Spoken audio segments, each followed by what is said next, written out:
môžete v rámci NFTčka mať v budúcnosti podiel na akciovej spoločnosti v podobe akcií, stať sa akcionármi a v podstate môžete sa podieľať aj na tom profite, ktorý sme úplne nepovedali, myslím, tak to je 4 až 5 násobné zhodnotenie v priebehu 10 rokov. Keby som to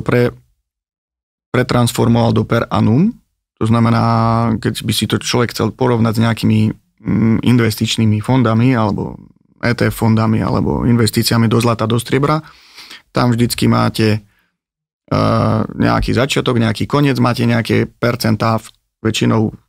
aspoň v stovkách percent počas tých rokov, alebo per annum. No a keď ja som toto porovnával so striebrom, so zlatom,